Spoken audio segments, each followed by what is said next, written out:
right, everyone. Hi, and welcome to our third episode of our DHH Hero Power Hour.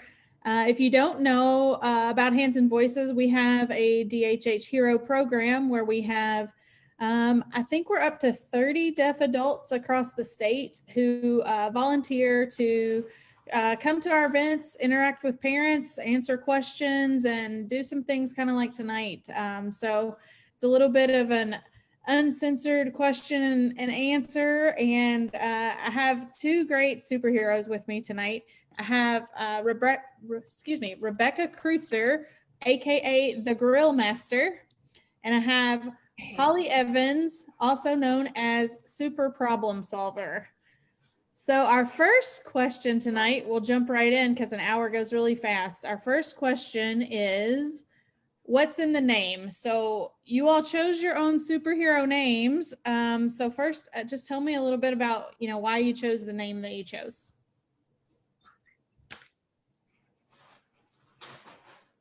Well, for Rebecca, my reason was I picked the Grill Master was because I absolutely love to cook anything on the grill.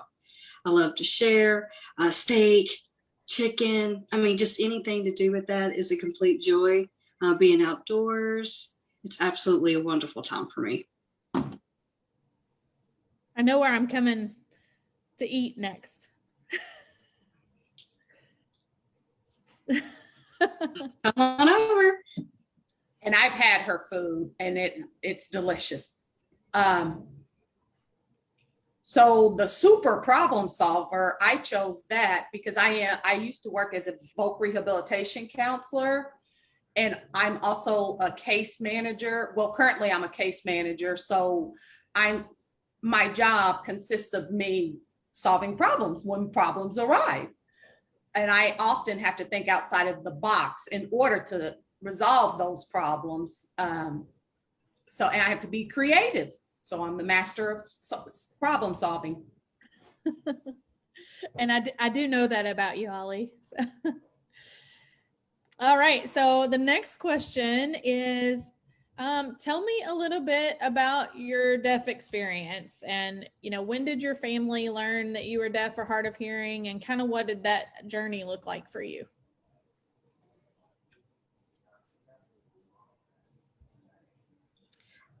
Well, from my experience, my deaf journey as a deaf individual, I feel very blessed and very fortunate. I was born into a deaf family. My father is a generational deaf person himself. There's several of us.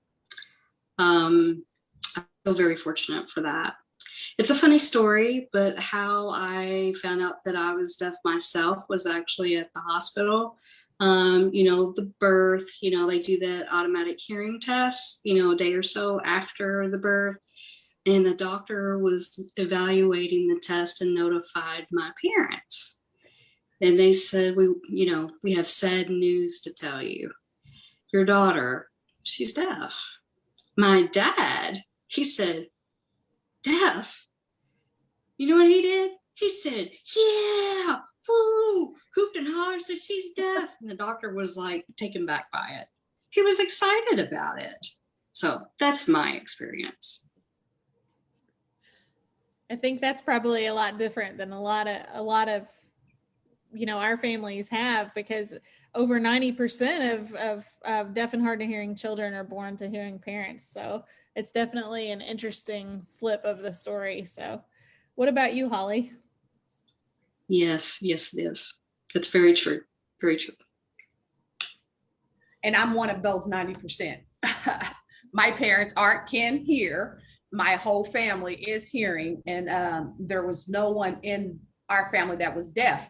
And I find it interesting that Rebecca had a hearing test back then, because they weren't as prevalent as they are back in the day as they are now. And I was born in 1983. When were you born? I was 82. So my parents, I didn't have a test, and my parents didn't know I was deaf until they found out when I was 8 months, and I was then referred to the Louisville Deaf Oral School, and I started school there when I was maybe four-ish. and I did have a cochlear implant, and they were not FDA approved at the time when I was implanted. So I like to joke and say my parents gambled with my life.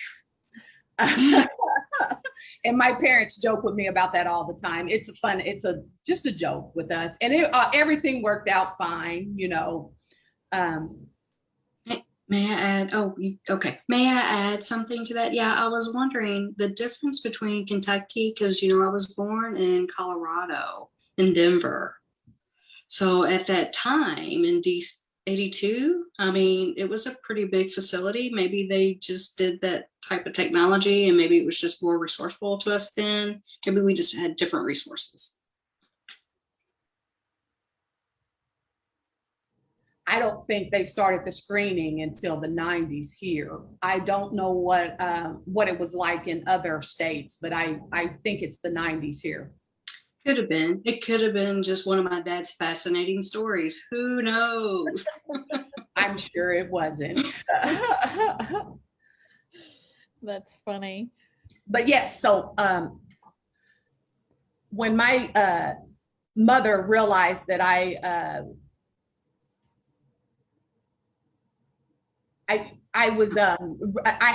was achieving milestones, but then at the age of 1, I would not respond to my mother. So of course I would get whippings for that. But I just think it was just one of the ways. And today, with technology and the things that go on today is so much better.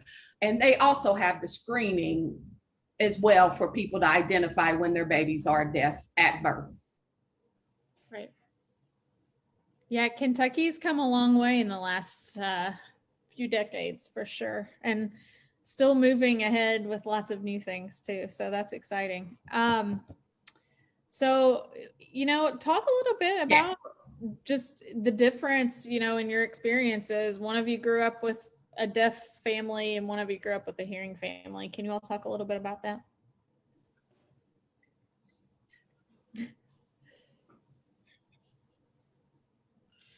Sure. Growing up, being in a deaf family, my first language was ASL.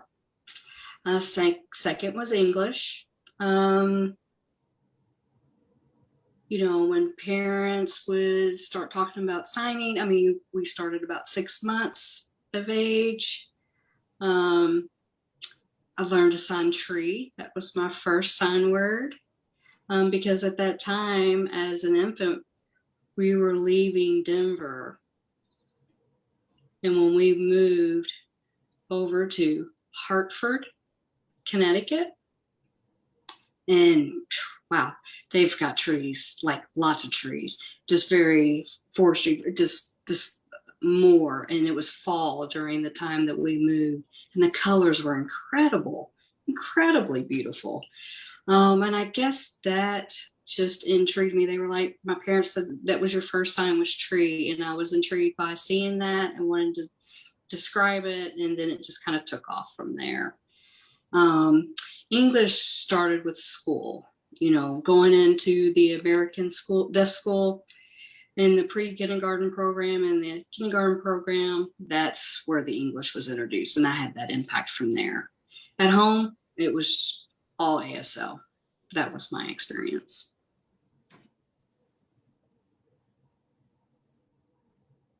What about you, Holly? When did you start signing?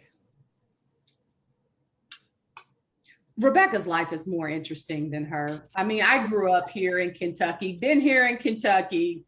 We probably have similar experiences, but her story's so much more intriguing. But like I said, my parents did take me to the Louisville Deaf Oral School. It's Heiser. It's currently Heiser, but same academy. And my first sign was airplane. I guess because I noticed an airplane flying in the sky and airplane. And as soon as my family recognized that I was deaf, my entire family started taking sign language classes so they could interact with me. And like I said, I had the cochlear, I was implanted at the age of 4 or 5. And my parents were told to not sign with me anymore. And so I remember at that time they did stop signing with me, and I put me into speech therapy. And when I would go to speech therapy, the speech therapist would make me sit on my hands. I have videotapes of the speech therapist trying to keep me from using my hands so I would use my voice. And my parents did fight for me to have a interpreter when I did go into public school and kindergarten. My parents did recognize, and they understood the importance of being able to speak English and continue my journey with American Sign Language. And my parents were very supportive with me being involved with the deaf community. They felt it was important for me to develop a self-sense of an identity, my deaf identity. And once I got older, I was able to interact with other people using spoken English. Once I got to college, I went to EKU. And that's when I realized that the sign language that I was using was not, may not, on the spectrum, it wasn't American Sign Language. It was more of a signed English. And a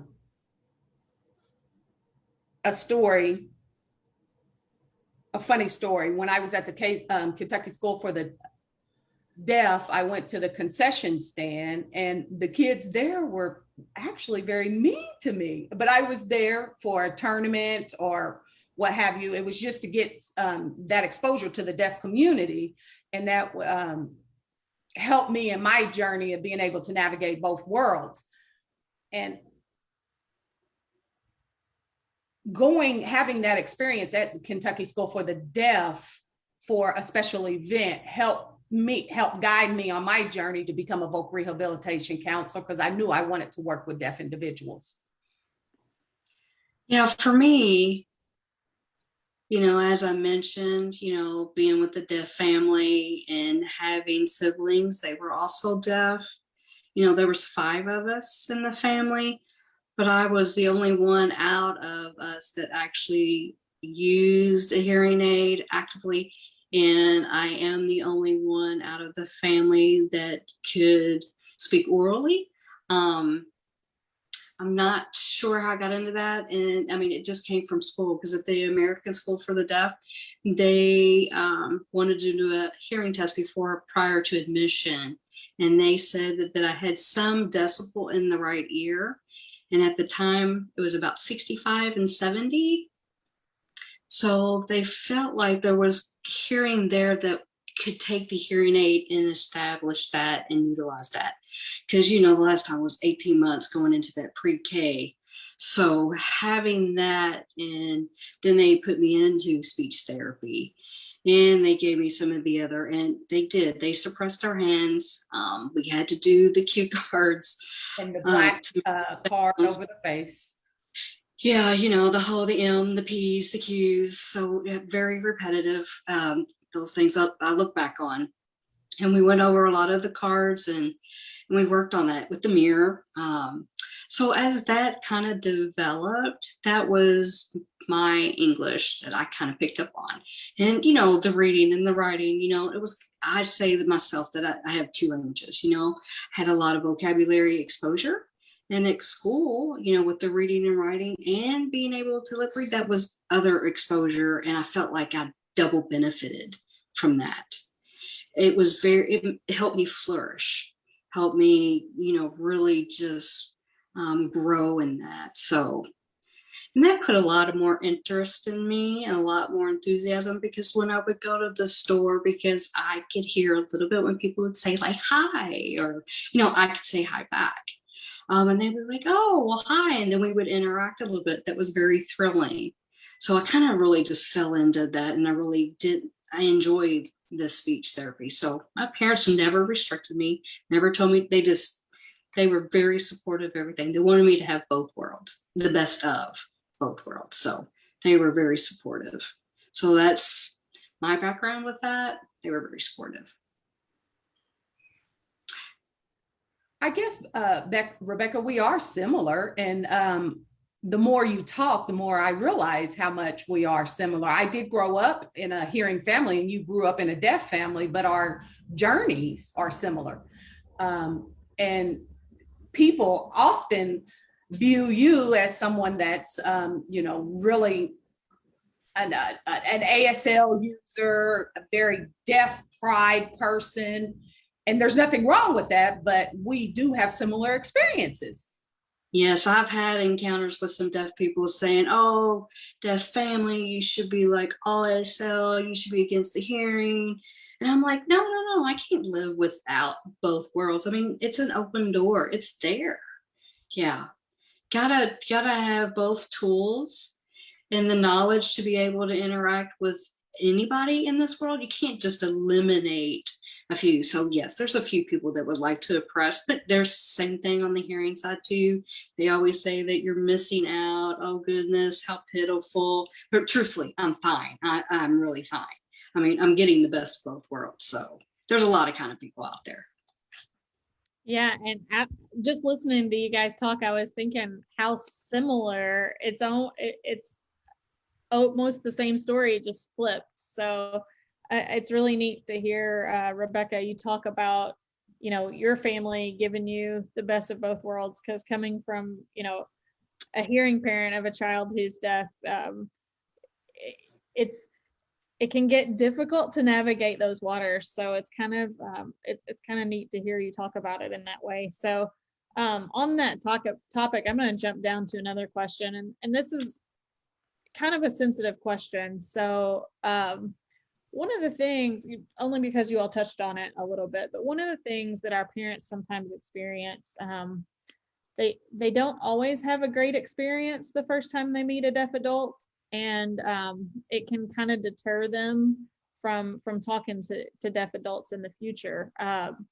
So, with Hands and Voices, we have kids who sign, we have kids who don't sign, we have kids who wear, cochlear implants and hearing aids and Bajas. We have kids that don't wear anything.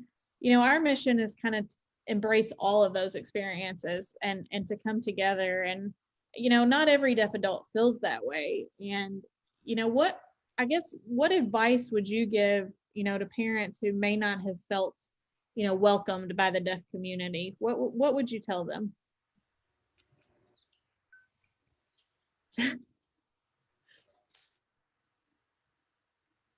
I'll default to Rebecca. Wow, that's a big question. That's a big question. It's loaded. Yes. Well, let's get to the culture base of it. Let's for deaf culture. I'm talking 100 years ago. Okay, 100 years ago when the group established and it became a unity and they became a community and became more involved, and then it established our culture. The signing was very cherished. So that sensitivity, when deaf people go into the deaf school and they're 100% ASL, they feel that that's their community and they're carrying heritage with that, all the way through today. And then you've got another group, and there's culture there as well, that didn't learn ASL in the beginning.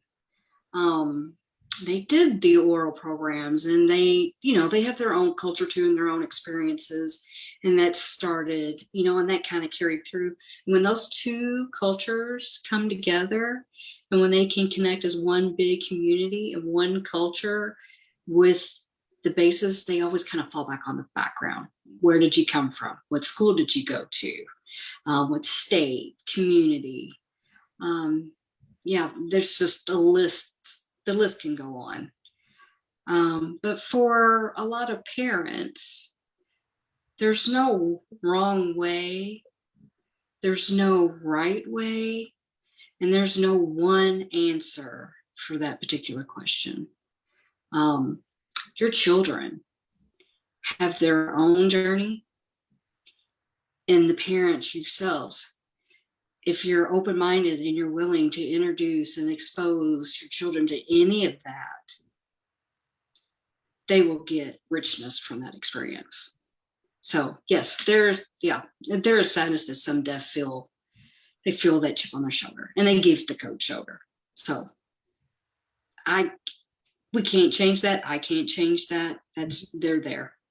But the rest of us want to cherish our heritage, and we want to show that we have a great culture. We want to show that we're equal and as important as anybody else, really. So sure, there's a lot of great deaf people. So yeah, there's a lot of deaf people that just want to see everybody. So it applies to everybody, every culture. I guess you'll have somebody, every language. So would you encourage, if somebody has not had a good experience, would you encourage them to keep meeting other deaf adults, keep talking to them? Oh, yes. Yes. Anybody, anyone. Yes. Yes. Yeah, please do. So on that, then, give me some like deaf etiquette 101. So if I'm a parent and I don't know how to communicate in sign language, but I want to communicate with you, I see you signing, and I want to come up to you. How should I approach that? What should I do?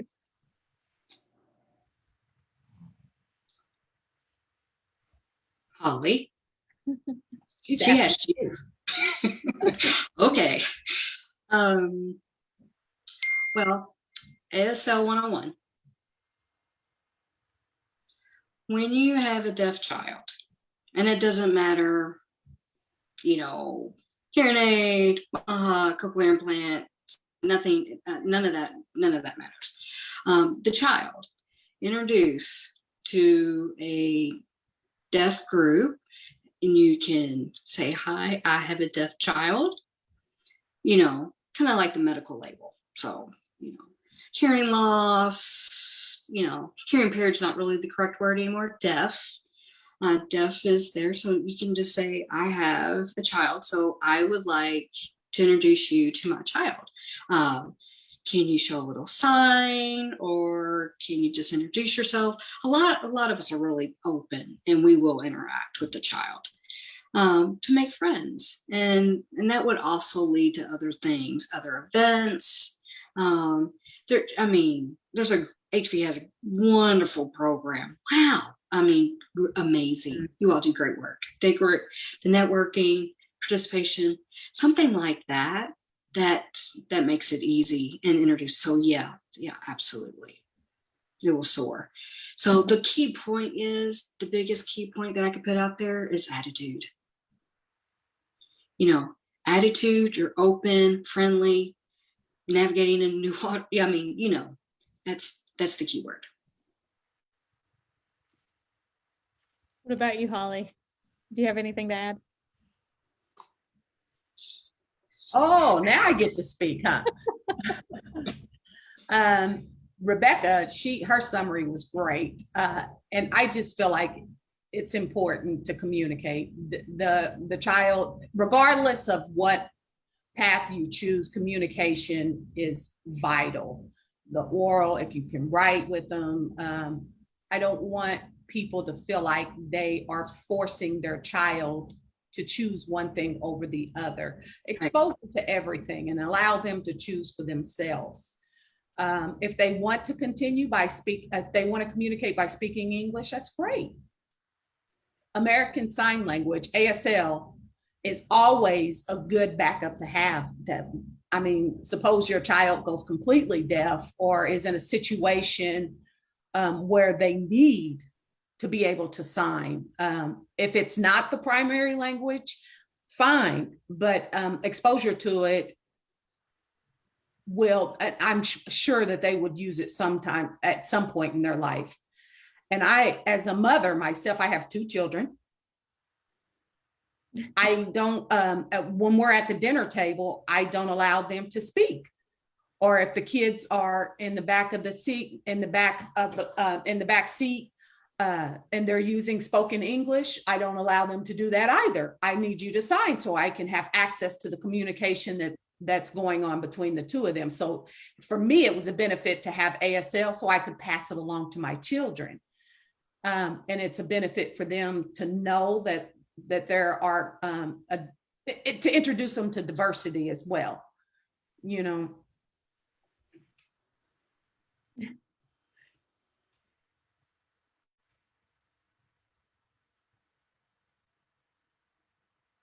Oh, Oh, she's frozen.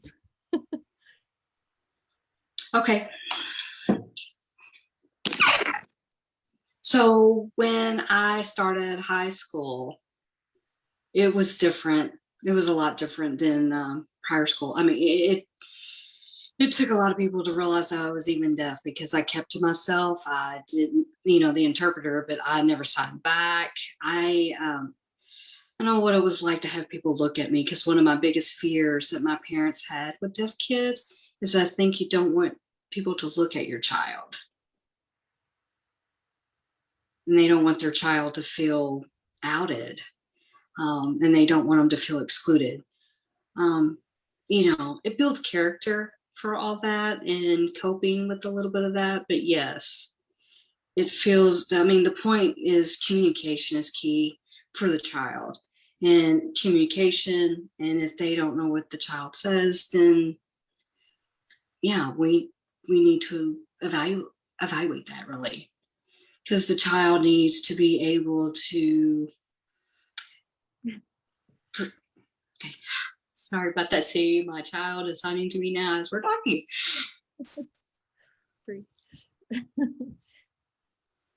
So it was Camden, not Bree, for once. Oh.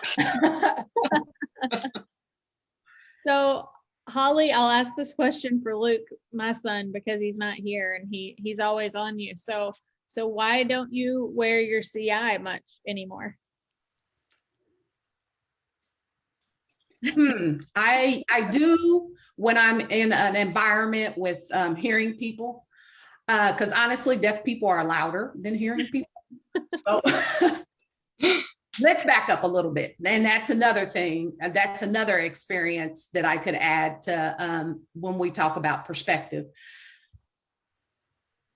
When I was a voc rehabilitation counselor, people would notice I have a cochlear implant, especially from the deaf community. They would say that I wasn't deaf enough. And it just didn't seem like, I learned American Sign Language. I did immerse myself into the culture, but I still got those comments from the deaf community, but I feel like I can fit in any situation. So now back to your question about the cochlear implant. Yes, deaf people are louder, and honestly, I'm lazy. So I just don't put it on. And let me clarify. I was implanted, let's see, when I was 4 or 5, and then I had, the metal part of it broke. So I had to have another procedure, and I wasn't 18 yet. So my parents did decide to go ahead and have that second surgery. And truthfully, ever since that time, I've heard the same. I've been able to hear the same. I've been able to function pretty much like as a hearing person. I can hear on the phone, I can hear music, But after that surgery, I had to relearn everything. I had to relearn what I had to train my brain again to know what the bell at school sounded like and different sounds. So before that, I had already had that training and could do that. And then afterwards, I had to relearn everything. And that's why they said, when you implant a baby from 1 to 5,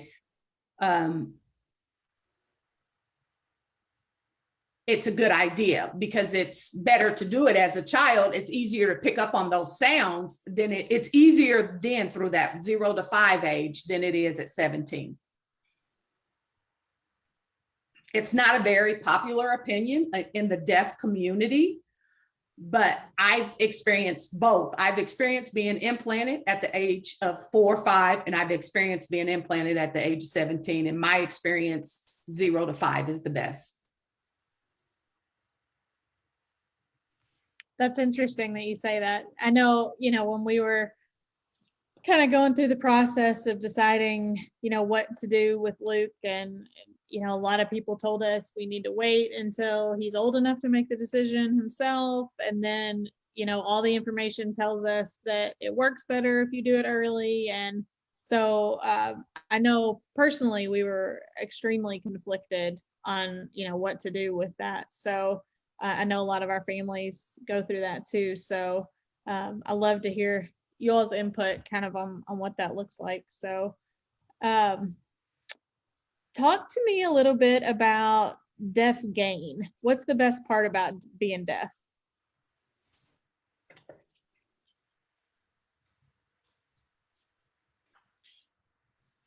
Well, I can sleep at night. And my deaf game, Rebecca. And it is the fact that I've met Rebecca. Right? I mean, wow, deaf gain.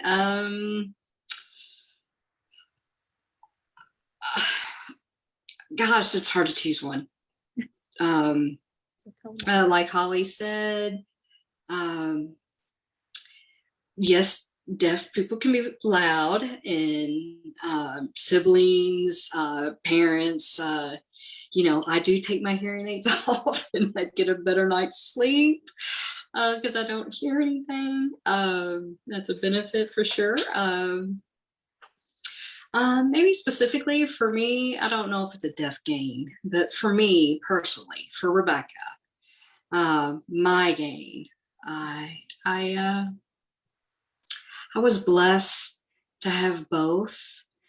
Signing in the English and to see it and take it in, that ability and that thrive to go into 2 different cultures.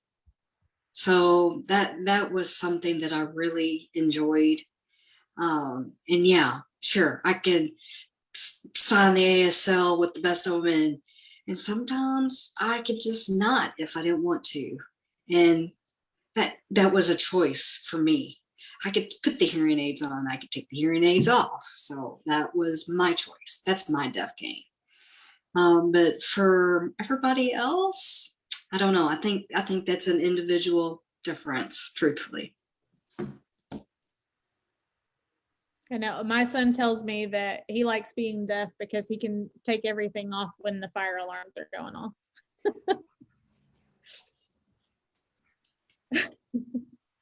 True. Right. So what about music? I know you all kind of live in both worlds. Do you like music, and how do you enjoy music? Yes, I love it. Love music. I love jazz. I love the blues. When they play that saxophone, wow. Yeah, it gives me goosebumps. I love it. Like, I just love that. All kinds of different genres, but my escape from stress is that I can just tune into some of that. So right now I'm losing a little bit of hearing the older that I'm getting. I'm about to hit that over the hill mark. I'll be 40 next year. The hill. Oh my gosh. So yeah. So I'm enjoying it while I can, for sure. But yeah, I do want to put out something, but I did qualify for a cochlear implant. And I chose not to follow through with that. That's just my own opinion and decision. I didn't want to go through that and have to do that relearning process and the speech and recognizing the different sounds. And I was a little apprehensive, and I was already accustomed, and I was already cherishing the hearing aids that I had and what the sounds I already was familiar with. So I felt satisfied. So if that's what is to become, is if I become completely deaf, stone deaf. And I mean, if that's what happens, I'm okay with it. I've had a great time. I've had a great time enjoying different things I could hear. So I'm okay with myself for that. And that's what I said, with that cochlear implant, that is a individual decision. It's a journey, and it's, scary. You're not sure if you're doing the right or wrong thing. Yeah, everybody experiences that. So, getting it, not getting it, a hearing aid, new technology may come along and it'll be something else will be available. Maybe they'll have something that will actually go in the ear canal. Who knows? But there's no right or wrong decision. So it's what it needs to be for the time. So if the decision has to be made, it'll be made. There's no right or wrong. Family decisions. I agree. Now, you spoke about hearing aids. I remember when I did become a VR counselor, that was like 15 years ago, but I am the one that is truly over the hill. But back in the day, when I first stop it, Rebecca, we are both still young. Stop it. But back then, they had hearing aids that were analog. And at that time, within a few years, they changed over to the digital, and the deaf community had a difficult time adapting to the digital. So I could only imagine when you were telling your story about if you were to get a cochlear implant now and having to adapt to that. I mean, there's still deaf people out there that would prefer the analog hearing aids just because that's what they've grown accustomed to. So, but with they're no longer available, and with technology changes, you also have to change with it. Now, to the question you asked, music, I don't really care about music. I do like musicals. I do enjoy going to watch the action in a musical. And Hamilton. Yes. And I grew up, my parents exposed me to musicals. So I just became fascinated with it. The Chicago, that's a really good one. But to sit and, am I enjoying it because of the music? No, I enjoy the visual aspects of the musicals. Same here. Yeah. I've loved opera too. I mean, just foreign language. Nobody really knows what they're saying anyway, but the performance is great. That's true. So you two are good friends, right? So how did you all meet, and what kinds of things do you all do when you get together?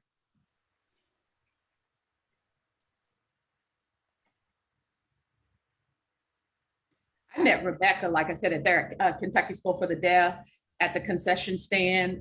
She was a worker there, and she was just so mean to me. I guess because I didn't fit for the deaf world. That's just my personality. I like to tease. And we've known each other from the community since then. And that's a benefit of the community. Once you meet someone, you know them for life. Kind of like that 6 degrees of separation type thing. You can make those connections quickly. Rebecca, when did you go to EKU? 2017. I guess we started in the same circles. The folks that I was hanging around with, she was connecting with those. I work at 7 counties currently as a case manager, and we've hooked up with because she's a not certified, soon to become certified deaf interpreter. So she provides services for 7 counties and some of the clients that I work with. So we've developed a collegial relationship as well. And then her wife and I went to college together, and that was like 20 years ago. So we've just been in the same circles since. Yes, true.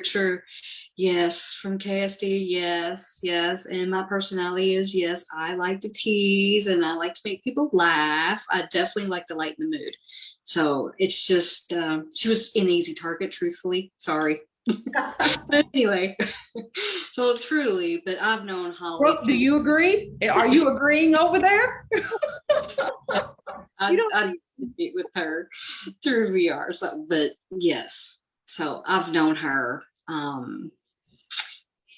And then we were like running in different circles. And then after we got into college and then back into the interpreting program, um, got into different circles. And then, of course, my wife and her were roommates and friends for over 20 years. So that we just got back into a friendship again. So, yeah. So now we're co-workers. Yeah. And it's such a small community anyway, but yes, we're great friends. So that was my next question. So I know you just finished some school, Reb, and tell me a little bit about what is a CDI and what do you do? Sure. And yes, I'm excited. Yay, I'm finally finished with school. Yep, I just recently, this past May, graduated. I graduated in the ITP program. It's an interpreter training program. But my goal was to become a CDI, as Holly just mentioned. I haven't gotten the national certification part of it yet, but the state of Kentucky, I've screened and qualified for an interpreter for the deaf. So in the state of Kentucky, the national certification is on my next list to do. So yeah, as a CDI, DI, the CDI, DI really under the umbrella is for deaf interpreter. That's the general heading for that, certified or not certified. And it just follows regulation of the state. And each state has different regulations for that. But in the state of Kentucky, working as a DI and the purpose of that and what does people need a deaf interpreter for? And the purpose for that is that you have a lot of people on the spectrum. And at the very top of that is a very native ASL, like extremely native. And then on the other side of that is the English, and that's their first language. And then you've got these two spectrums. So I was born in an environment, native ASL, that's my first language. Now, hearing, interpreting ASL, first language is typically English, and that's their first language. So these two different spectrums here that we have. So when we work in a team, it's like a tandem, like the two bike tandem. So you can't ride without each other. Somebody has to help you. Yeah. So the team, so I could take all that information. I meet the other team in the middle and get that English and then we trade off the information, and then what information needs to come over here, and I do the ASL part. And then we get that in and we get the communication and the information streamlined. So both customers are satisfied and got the content and the spirit of the conversation. So meaning that a DI can be in any environment, court, legal, extreme medical situations, to social worker, children, counseling, platform interpreting. It's A to Z. It really applies to everything. It's extremely important to get that language access available for everybody. Right. So I know people have seen, the governor and the interpreter with the governor. And so if there was a DI in that situation, what would that look like? Like, where would people stand and how does it work? Right. So for example, a good example is in Minnesota, the Nick Zappo. She's a CDI, she's certified. She was on the platform with the governor talking about the coronavirus epidemic, and sitting in the audience was her team feeding her the information that the governor was speaking. So she took all that in and she did all that and set that in ASL for the audience. So if the situation was where I would be on the platform with Bashir, it would be the same situation as next in Minnesota. I would be on the platform and my team would be in the audience feeding me the information that's being said. So you have to be really fast when you're working as a DI, right? It goes fast. That's very cool. And I have not been fortunate enough to see that in person. I would love to see that.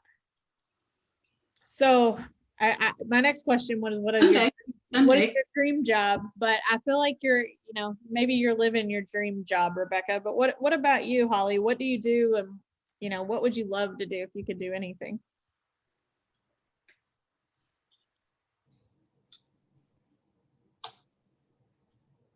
When I was younger, I wanted to be a police officer.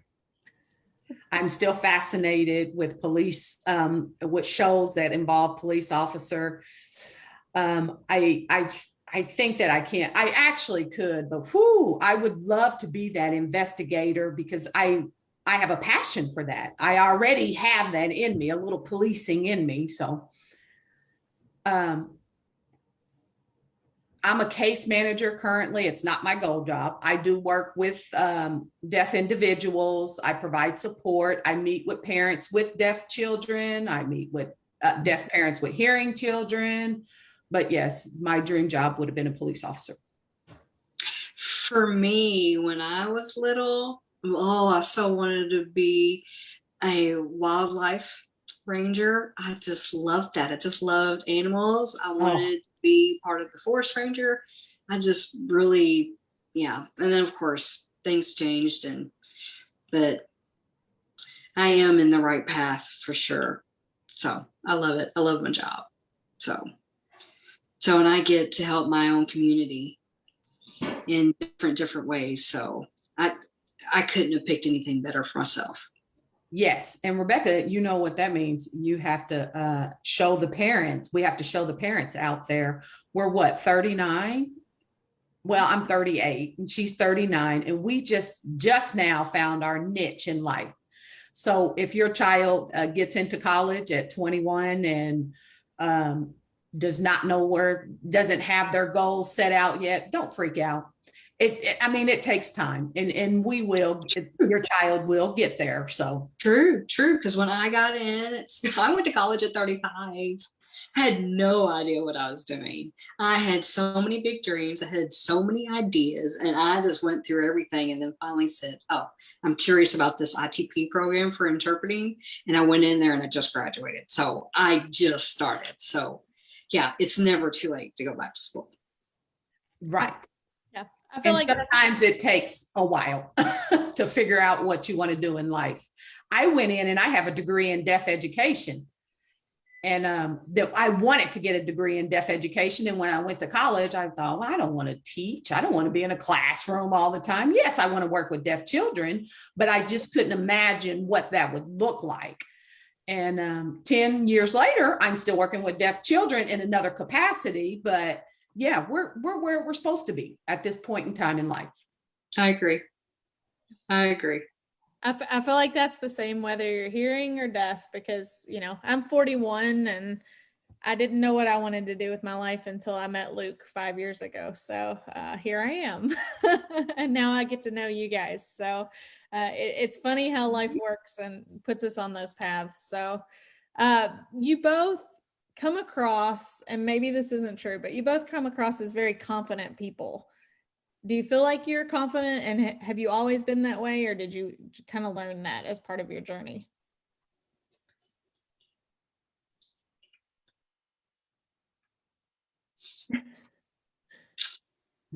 Well, can you expand on that a little bit? Do you mean like confident in what specifically? Just your demeanor. I think you just come across We need some specifics here. Yeah, some specifics. I don't have any specifics. I mean, the first time I met Rebecca, you stood up and you signed, the anthem for us at an event, and you're just you just hold yourself to be, a very confident person. Thank you. Yeah, it comes with experience. It grew.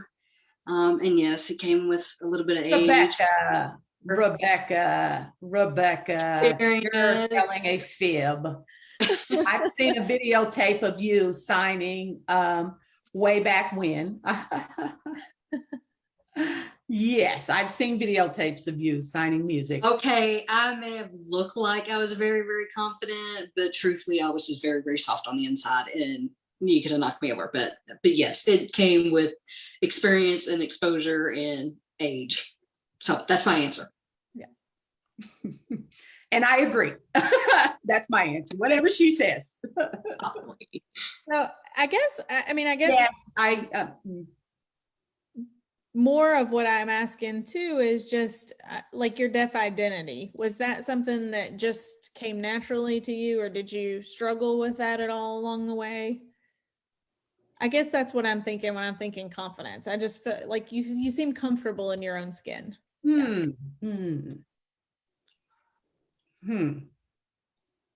Oh, okay. For myself, as me, as a deaf person, yeah, I'm very confident. I really don't care what people think about that. Because I'm proud. I'm very proud. I'm proud of all of my experiences.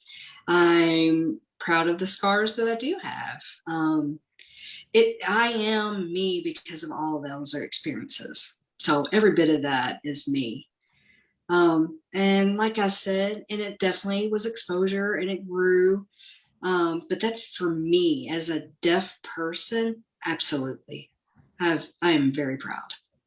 I'm not, I'm not, not that kind of, against the autism or anything like that. I'm not that kind of person, but yeah, I'm deaf and I sign. I embrace myself. That's my language, my home, my heritage, my culture. So that's me. And I wouldn't be me if it wasn't for ASL. That's me. And see, Rebecca is a beautiful signer as well. Let me think how I want to say it. I think Rebecca and I were similar in the fact that we had support from our family and encouragement from our family, and they provided us what we needed as we grew. Yes. So my parents didn't ever say, ooh, the deaf community, no, look at those poor people. No, they had very high expectations of me from the beginning. And actually, I felt like they expected more from me than they did my sister who could hear. And I know growing up, I always fought that and said, that's not fair. But I understood where they were going. They expected me to work hard. So I did. And my mother tells this story over and over again. She says, when I was born, I hated her from the get-go because I was a very independent child. Like Bree. Bree, we act the same way. Bree's raising me if you let her tell it. So yes, I was very independent growing up, and I think that helped me with my deaf identity because I knew from the get-go, I am who I am. I did experience mainstreaming, and I interacted with other kids that could hear. Rebecca, I'm curious, how would you say this? You say you had exposure to English early. What is your abilities with math? Terrible. I mean, it was seems similar in that way as well. Barely. because growing up, I was exposed to English so early. I was able to win awards for my writing and being able to create books. But you give me anything to do with math, no, I'm not doing it. So there's a myth out there that deaf people are not very skilled with English when it comes to reading and writing. And it's that, a myth. True. We're both here to prove that. So yes, I was the only deaf person in my family growing up and around me growing up, but I was accepted. And if I didn't feel accepted by somebody, cool, go on about your business and I'll go on about mine. Same. Yeah, that's what I was talking about with confidence. Yeah. All right, so we're down to our last 3 or 4 minutes. So I think we'll close with just, in general, what would you like to say to our parents out there who are raising kids who are deaf or hard of hearing? What message would you like to leave with them?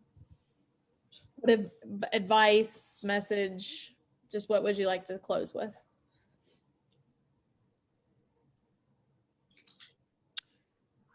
I would like to just kind of put out there that, and it doesn't matter how, it doesn't, your child in school, any stage of life, the most important thing, the really most 2 important things is communication. Communicate with your child. Anything, A to Z. Significant to really important things, communicate, because that will apply to the second one, that the education is extremely important. You want the child to get the education. I feel very blessed that my parents were deaf, yes, but they were very, and I'm talking strong emphasis on education. They really knew that education was extremely important and that it would take you a lot further in life. In PhDs, colleges, anything, it just really opens the door. So you can flourish with all that, and it starts with education and communication. So gotta have those 2 things. Those are the 2 things that I would put out there. And you'd already be on a good path if you just stick to those 2 things. So that's my tidbit.